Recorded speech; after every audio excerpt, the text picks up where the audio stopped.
Welcome back to the channel. Today, I'm going to be giving you my top 5 tips on how to be the most coachable gymnast possible.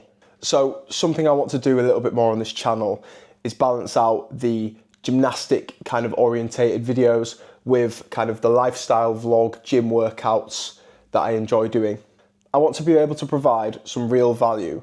As a coach and a gymnast myself, I feel like I have this unique perspective of kind of both ends of the spectrum. I know a lot of coaches who haven't been gymnasts in the past, and I know obviously a lot of gymnasts who aren't coaches. So I feel like my perspective can offer that kind of middle ground in terms of how you can make yourself the most coachable gymnast from somebody who is a coach and a gymnast. So we will, in no particular order, move into our points.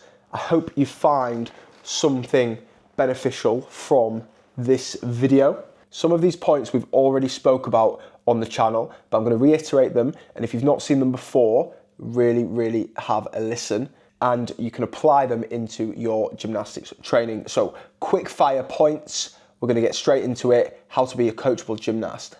Woo! Point number 1, trust in your coaches. Now, this sounds so obvious, but being able to trust in your coach's kind of ability and in their position is one of the most important things and definitely makes you one of the most coachable gymnasts you can be.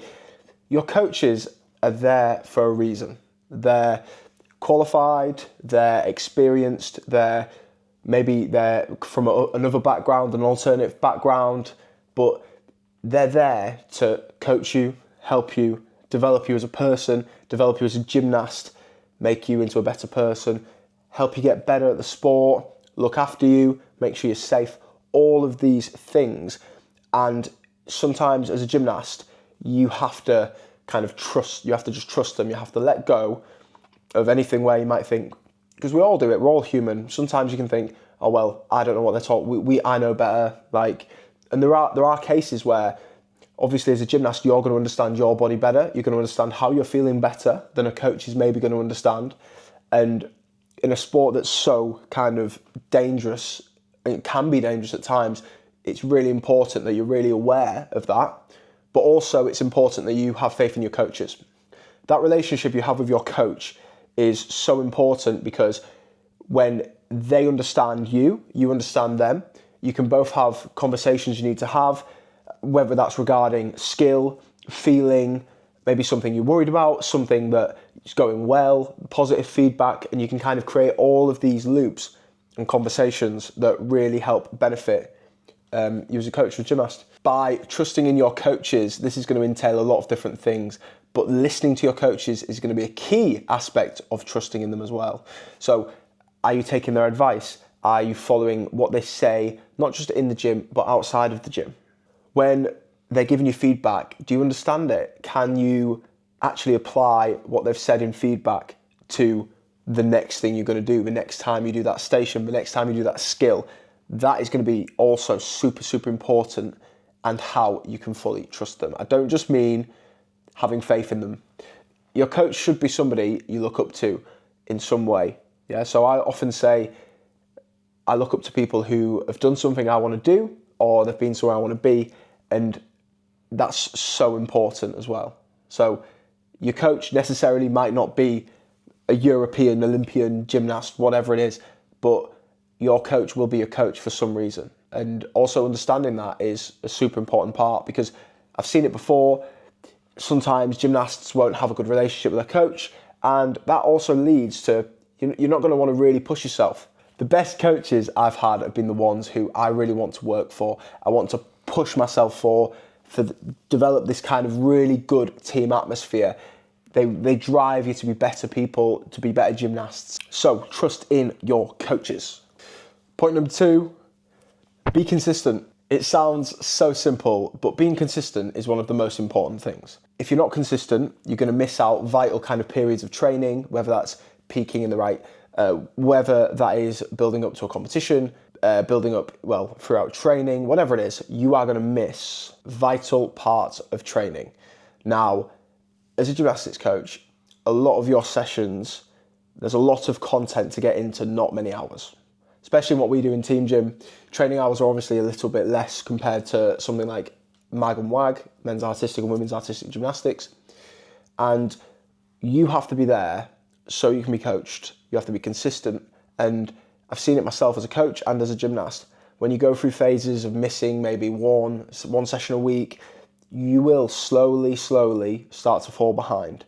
And your progress is going to be determined, obviously, on lots of factors, but being consistent is something that I look for in gymnasts that I feel like are going to make the most progress. Being consistent with training, being consistent also in terms of your attitude, turning up to training with that positive attitude. How are you going to make progress if you can't consistently do the same thing, a similar thing, or consistently dedicate yourself to the cause? It's probably not going to happen. Number 3, don't give up. Now, if I was going to give you one point that you take from this video, it would be don't give up. As a gymnast, the whole sport, from the minute you step in that gym to maybe the end of your career, the whole time you are trying to achieve something that you could not do before. Skill, certain level of strength, competition you've never been to, whatever it is, you are going to want to give up lots. Now, to be the most coachable gymnast you can be, you need to have an undying sense of not giving up. Whatever happens, you need to put the next foot forwards and keep going. You are going to land on your face. You're going to probably land on your head, hopefully not. You're going to fall over in comps. You're going to fall over in training. You're going to fall out with your friends. I'm running out of fingers, but you are going to have so many moments where you want to throw the towel in. And my biggest piece of advice that I give to parents, especially when they're speaking to me about their child wanting to stop gymnastics, or a kid that comes to me says, oh, I'm just not really enjoying it anymore, is ask your child if they want to quit on a good day.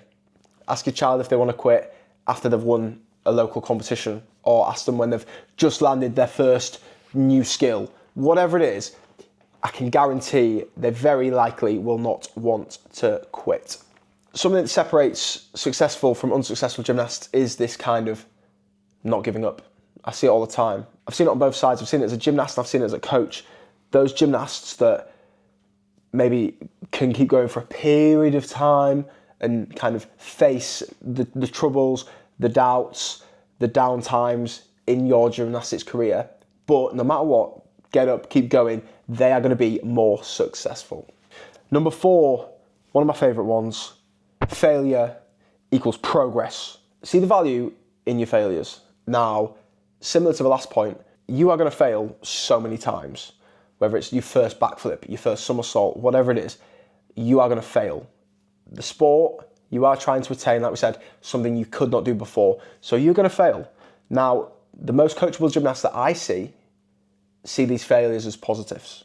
Sounds so simple, but it's easy to fail in life or gymnastics, whatever it is, and just think, oh, well, look, I couldn't, that was it, I failed. I couldn't do that, didn't happen for me, whatever. But successful people are just people that failed a lot, and you're seeing one of their successes and not a failure. Yeah, speak to anybody who's reasonably successful. They'll give you a list of things that they failed at. It's like me. I've made so many mistakes. I've fallen in lots of competitions. There's been times where I've fallen in training and I couldn't do a skill. I've spent hours, weeks, months trying to learn skills, and I just feel like I can't get through it. But as I've become a coach, as I've got a little bit older, I've understood a lot more that if you can, maybe after a loss of a competition, if you can sit back and look at that competition and go, okay, but why? Was it a fault in preparation? Was I not consistent enough in the gym? Did it not happen for me on the day? Was I ill on the day? Did I not fuel myself properly the night before? What are these things can you take from this experience, and how can you put that into the next one? Yeah, one of my biggest ones was, I've spoken about it before, but when I fell over at Europeans, I realised that obviously it was an experience thing, and the level of adrenaline that I faced was insane. I've never felt anything like it. Taking that into my next competition, my next Europeans, I realised that I'm going to get up a height. I'm going to be the top of my adrenaline levels, and I need to learn how to control that. That was one of my biggest failures, and I turned that into a big positive. So when you fail, and it's going to be hard sometimes, we're not going to lie, but really take a moment, sit back, okay, why did this happen? How can we move forwards from here? It will definitely help progress. Number 5, have different experiences. Different experiences are great. And as a coach, I love different experiences, whether that's coaching at a camp, coaching in a different gym, working with different gymnasts, whatever it is, I always feel like you can learn something from everybody. Maybe it might not be a good thing, but you can always learn something from everybody. So being a coachable gymnast also is about putting yourself out there, getting into those positions where maybe you don't feel uncomfortable.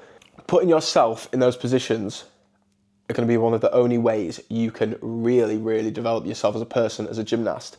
So if there's a camp that you are a little bit nervous about going to because you don't know anyone there, or whether it's going to a workshop with a different club, whether it is working with a different gymnast, asking your coach if you can do a session with a different group, or anything it is that can kind of develop you as a person, from maybe like an online course, whatever it is, you need to have different experiences, especially when you are trying to be a high level performer, or whether you have a goal that is trying to progress yourself to the best possible level as a gymnast, which some of you will probably have.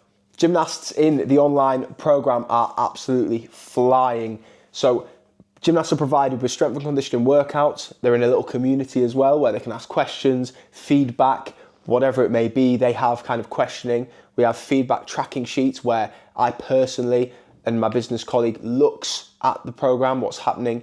You can give a little bit of feedback to us and we can adjust your program moving forwards, and they're absolutely flying. Like I say, we work with lots of gymnasts across all disciplines of gymnastics, and this program is designed to increase performance, give you a strength and conditioning program that you can do from home or in the gym for that kind of younger age group, building those fundamentals best you can.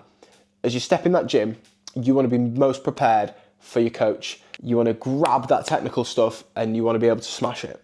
And being the most prepared in terms of your physical aspects is super important, so that when you're in that gym, you can fully focus on the task in hand. It has been a hectic time. It's been busy. We are out at Europeans in Azerbaijan next month. So as you're watching this, it'll probably be a couple of weeks until we go out and hit Azerbaijan. And again, the build-up has been hectic, but it's something that I am so grateful to have been a part of, and I cannot wait to be out there with the team, enjoying it. Make sure you check it out and give it a watch. Mid-October in Azerbaijan, Team Gym European Championships. That is going to be great. Obviously, I'm going to be capturing it for you guys, so you will be able to see a cheeky little vlog there as well, which will be very exciting. In terms of everything else, things are happening, and it's exciting. It's really exciting. My aim is to be really consistent on YouTube with you guys. I want to provide value. I want to provide gymnastic content. I want to provide lots of different things. I want to provide some lifestyle stuff, some vlog work, obviously hanging out with the boys that you might well know, but also I want you to take something from these videos. I want you to leave this video and feel like, okay, I've got a few points there. Yeah, he's talked a bit of nonsense as well, but I've got a few key points there. So we are building a lovely community here. We're nearly at 500 subs. As you're watching this, maybe we've got 500 subs. Who knows? So don't forget, like, comment and subscribe. It really helps. And if you are looking for the best handstand in the world, hit the bio. Don't forget, like, comment and subscribe, and we'll see you in the next one.